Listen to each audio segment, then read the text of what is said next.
கௌசம் TV நேயர்களுக்கு வணக்கம். Sir, இப்போ முருகரோட புகழ் உலகம் ஃபுல்லாக பறந்துட்டு இருக்கு. அதுக்கு என்ன காரணம்? அதே மாதிரி இந்த ஆறுபடை வீடுக்கு ஜோதிடத்துக்கு என்ன சம்பந்தம்? சுவாமி மலைதனில் உறைவோனே. நமது முருகப்பெருமானுடைய 6 படை வீடுகளில் 4வது படை வீடாக விளங்கக்கூடிய சுவாமி மலையையும் நம்முடைய ஜோதிடத்தையும் ஒரு இணைத்து ஒரு சின்ன பதிவு. பொதுவாக சுவாமி மலை முருகப்பெருமான் தன்னுடைய தந்தையான சிவபெருமானுக்கு பிரணவ பொருளை உபதேசித்த திருத்தலம் அப்படின்னு சொல்லுவாங்க. அப்போ அந்த இடத்துல மட்டும் சிவபெருமான் சிசிய பள்ளியாகவும் முருகப்பெருமான் குருஸ்தானத்திலும் அமர்ந்திருக்கக்கூடியதாக ஒரு ஐதீகம் நம் மரபில் இருக்கு. சரி, இப்போ ஜோதிடத்துக்கு இப்போ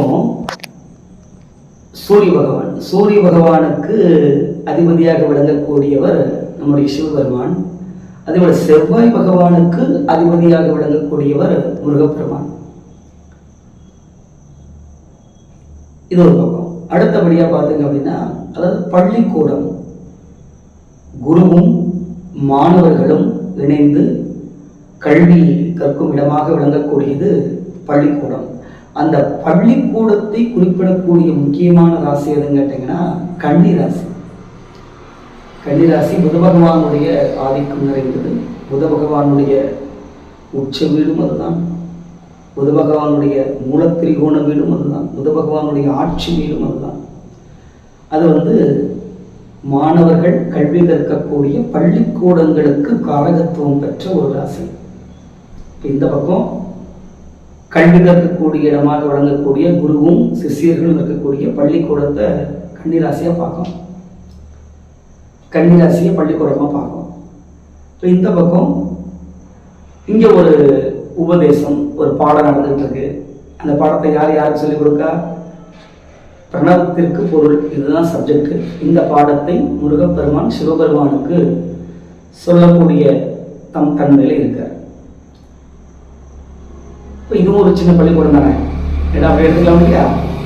என்ன சொல்ல வரோம் அப்படின்னா, கன்னி ராசியில் சூரிய பகவானும் அடுத்து யாரு?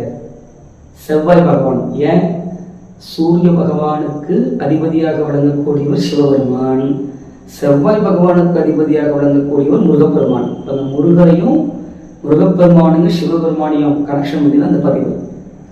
அதனால யாருக்கு கன்னி ராசியில் சூரிய பகவானும் செவ்வாய் பகவானும் சேர்க்கை பெற்று அந்த கிரக சேர்க்கையை குரு பகவான் பார்வையில் இருக்கு. அதாவது ஒன்று, அந்த கன்னிராசியிலேயே இந்த 2 கிரகங்களோடையும் குரு பகவான் இருக்கலாம். அல்லது ரிஷபராசியில் அமர்ந்திருந்து குரு பகவான், ரிஷபராசியில் குரு பகவான் அமர்ந்திருந்து தன்னுடைய 5வது பார்வையாக கன்னிராசியை பார்க்கலாம். அல்லது கன்னிராசிக்கு நேர் 7வது ராசியாக மீனத்தில் அமர்ந்திருந்த குரு பகவான் கன்னிராசியில் உள்ள சூரிய பகவானையும் செவ்வாய் பகவானையும் பார்க்கலாம். அல்லது மகர ராசியில் அமர்ந்திருக்கக்கூடிய குரு பகவான் தன்னுடைய 9வது பார்வையாக கன்னிராசியில் உள்ள சூரிய பகவானையும் செவ்வாய் பகவானையும் பார்க்கலாம்.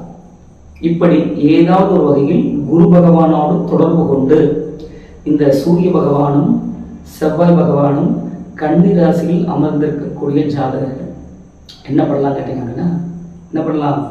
சுவாமி மலைக்கு போய் அந்த சுவாமிநாத பெருமாளை தரிசனம் பண்ணிட்டு வரலாம். இந்த ஜாதக அமைப்பு இன்னொரு மாதிரி இருக்கலாம். இது நேரடியாக சூரிய பகவானும் செவ்வாய் பகவானும் சேர்க்கை பெற்ற அமைப்பு. இதுல மறைமுகமான அமைப்பு இருக்கு.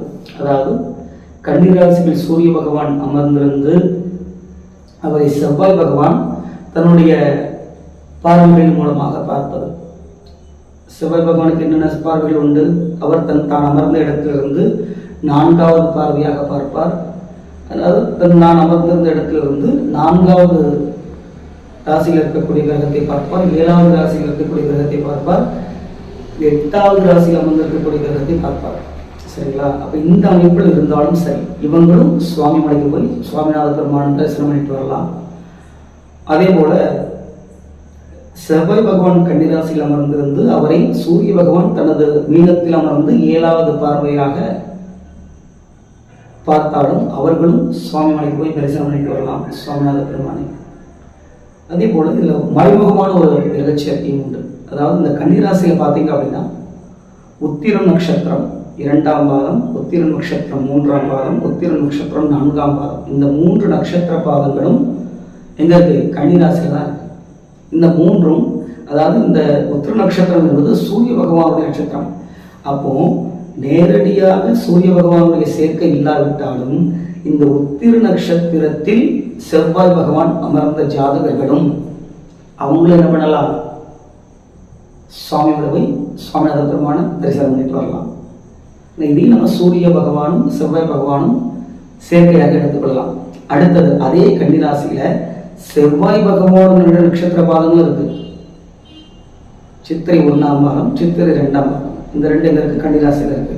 இப்ப கன்னிராசியில் அந்த சித்திரை 1ஆம் பாதத்திலும் அல்லது சித்திரை 2ஆம் பாதத்திலும் சூரிய பகவான் அமர்ந்த ஜாதகர்கள் இவங்களை என்ன பண்ணலாம்?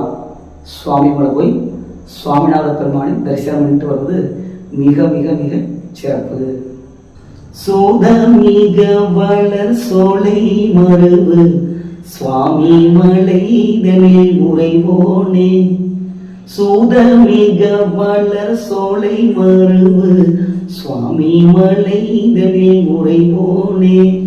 சுவாமி மலைதனில் உறைவோனே. சூரனுடல் அறவாரி சுவரிட வேலை விடு வல்ல பெருமாளே.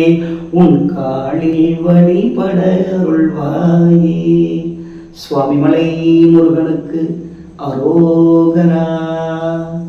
நன்றி. சுவாமி மலை பற்றி நிறைய விஷயங்களை சொல்லியிருக்கீங்க. எனக்கே நிறைய யூஸ்ஃபுல்லாக இருக்குது. அதே மாதிரி இந்த விஷயங்கள் வந்து மக்களுக்கு நிறைய யூஸ்ஃபுல் ஆகுதுன்னு நான் நினைக்கிறேன். அதே மாதிரி முருகரோட ஆசீர்வாதம் எல்லாரும் மேலே எல்லாருக்கும் கிடைக்கிட்டு வந்துட்டு நானே முருகர்கிட்ட வேண்டுறேன். நன்றி, வணக்கம் சார்.